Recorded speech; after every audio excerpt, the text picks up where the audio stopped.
Welcome to today's deep dive into Port Charles, friends, where the shadows are growing longer and the stakes have never been higher.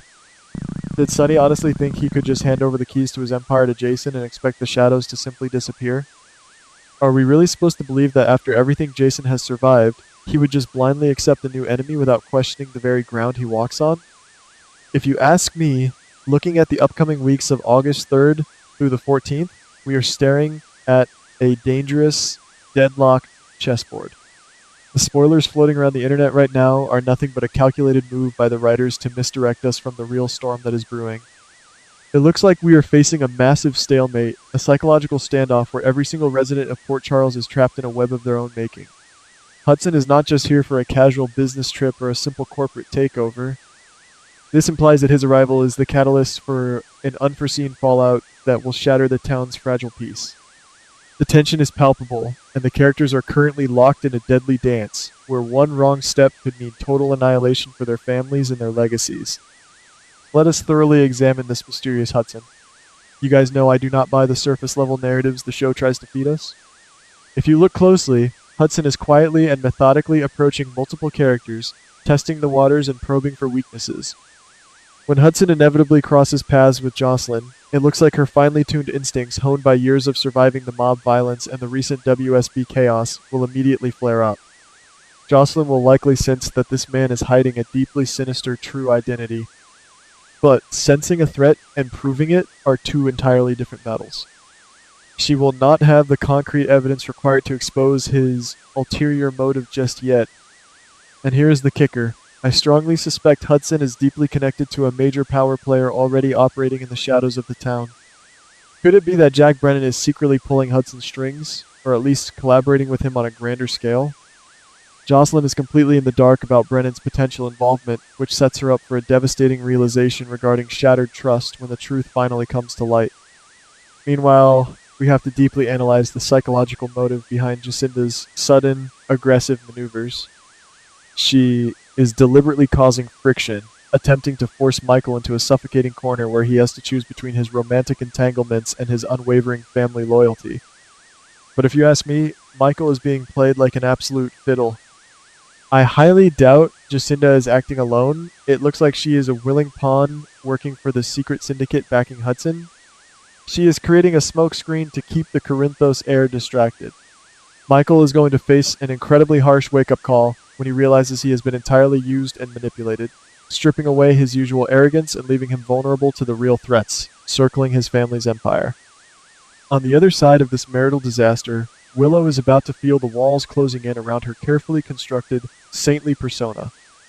She will discover that someone is meticulously gathering evidence of her past sins, mistakes, and the recent hit-and-run cover-ups.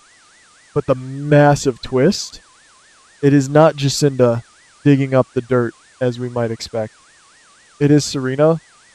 Serena is secretly working alongside Lucy, but their agenda goes far beyond a simple corporate power struggle over the shares at Deception. Serena's calculated move involves using Deception as a strategic launching pad to pull Michael over to her side, slowly and methodically isolating Willow from every single ally she has ever relied upon. Serena isn't just playing a corporate game. She is leveraging the historical weight of the Baldwin and Quartermain legacies. She knows that by controlling Deception, she controls a massive piece of the town's economic and social fabric. By severing Willow's ties to Michael and the Quartermain family, Serena aims to leave Willow completely defenseless. This escalating tension brings us back to the core of the Corinthos organization.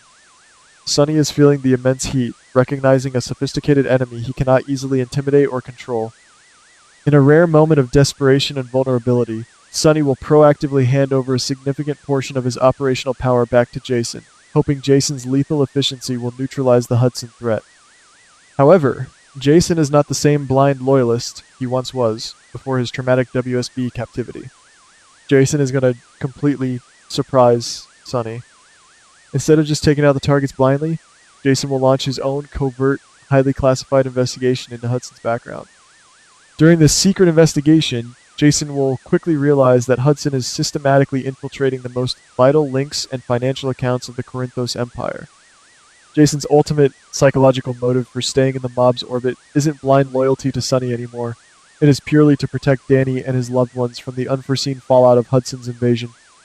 Jason knows that if Hudson dismantles the organization from the inside, the resulting gang war will spill into the streets, putting Danny directly in the crossfire.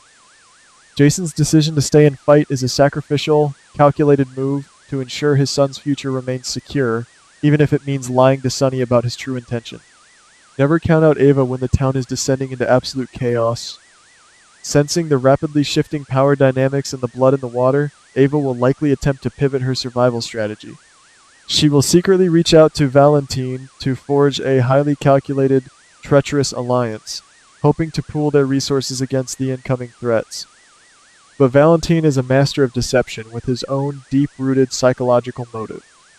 He will absolutely pretend to cooperate with Ava, feeding her just enough breadcrumbs and false intelligence to keep her satisfied, all while ruthlessly pursuing his own independent agenda regarding the WSB and his daughter Charlotte.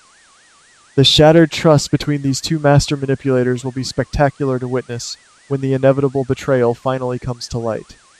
Over in the legal arena, if you think Curtis's upcoming trial is just about a simple assault charge regarding Isaiah's injured hand, you are not looking closely enough at the narrative threads.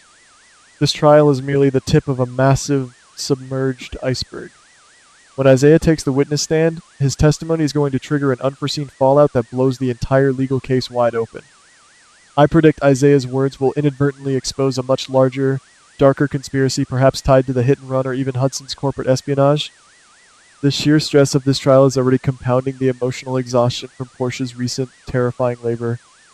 If Isaiah's testimony exposes a broader conspiracy, it could implicate the hospital board or even the police department. This revelation will violently shift the trajectory of the investigation, clearing Curtis but placing a completely unexpected character squarely in the crosshairs of the authorities. For a brief, fleeting moment amidst the chaos, Brooke, Lynn, and Chase will experience pure, unadulterated joy as the legal adoption of baby Phoebe is finally finalized. Tracy Quartermain will likely throw a lavish celebration for Phoebe's adoption, masking her usual cynical demeanor with genuine family pride. They will celebrate their hard-won victory, believing their family is finally secure. But in the soap opera world, domestic happiness is just the setup for a devastating tragedy. I suspect this bliss will be incredibly short-lived. A massive secret regarding Phoebe's true origins, perhaps tied directly to Ethan's recent bloody confession in the gallery, or even Hudson's mysterious arrival in town searching for someone, will suddenly detonate. This revelation threatens to shatter the beautiful family Brooke, Lynn, and Chase have fought so incredibly hard to build, forcing them into a desperate battle to keep the child they love and turning the Quartermain mansion into a war zone. Now, let us look across the ocean to the international drama. Laura's trip to Ireland is being framed as a simple journey to support Kevin, but I am not buying that convenient excuse for a single second. There is a deep psychological motive behind this sudden European excursion. Laura is going to unearth an ancient, buried Cassadine secret hidden in the Irish countryside. This monumental discovery could pave the way for an entirely new power struggle over the Cassadine estate once she returns to Port Charles. But let us take this theory a step further into the realm of true soap opera twists. Could it be that Laura actually reunites with Spencer in Ireland? Victor Cassadine's shadow still looms large over this family. Spencer's fake death might have been the only way to ensure baby Ace was truly safe from the lingering loyalists of Victor's regime. I firmly believe Spencer is not dead. It looks like he might be living in secret with Kevin and baby Ace, hiding from the world and his enemies until the time is exactly right to strike.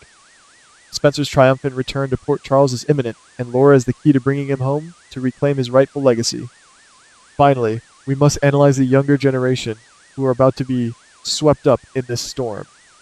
Gio's new recording contract with the producer Simon seems like a dream come true, a golden ticket out of his ordinary life, but it is actually a dangerous litmus test. As Gio's fame skyrockets, opportunistic and manipulative forces will swarm him, trying to exploit his raw talent and newfound wealth for their own ulterior motive. This sudden thrust into the spotlight will force Emma into a heartbreaking dilemma. She will have to choose between fiercely protecting the boys she loves from the vultures of the music industry or pursuing her own independent ideals and dreams. The pressure might just shatter their young romance before it even truly begins. To make sense of all these rapidly moving parts, we need to divide this complex narrative into two distinct, highly plausible possibilities. Let us call the first one Scenario A. In Scenario A, It looks like Hudson's primary objective is the total systematic annihilation of the Corinthos organization. In this scenario, Hudson is secretly working hand in hand with Jack Brennan. They are utilizing Jacinda to emotionally cripple Michael, while Serena simultaneously dismantles Willow's support system. This coordinated attack leaves Sonny and Jason completely exposed on all fronts. The unforeseen fallout here is that Jason's secret investigation might be the only thing standing between Sonny and total, irreversible ruin. If Jason cannot expose Hudson's ulterior motive in time, the mob empire will crumble into dust. But we must also consider scenario B. Could it be that Hudson couldn't care less about Sonny's mob empire? In this scenario, Hudson is actually a proxy for a resurrected Cassadine threat. His presence in Port Charles is a massive, highly orchestrated misdirection designed to keep everyone distracted while the real power play happens in Ireland. If Hudson is tied to the Cassadine fortune and legacy, then Laura's discovery of Spencer being alive becomes the ultimate weapon to defeat him. Spencer's return would instantly neutralize Hudson's claims to the estate, making the entire Corinthos drama nothing more than collateral damage in a much larger, far deadlier Cassadine war for supremacy. Ultimately, if you ask me, no one in Port Charles is walking away from this August completely unscathed. Whether Hudson is a mob destroyer aiming for Sonny's head or a Cassadine usurper trying to steal Spencer's birthright, this shattered trust and relentless psychological warfare will leave permanent scars on every single family in town. I highly doubt we will see any neat and tidy resolutions to these conflicts. The board is set, the pieces are moving with lethal precision, and all we can do is sit back and watch as the master manipulators play their deadly, high-stakes game to the bitter end.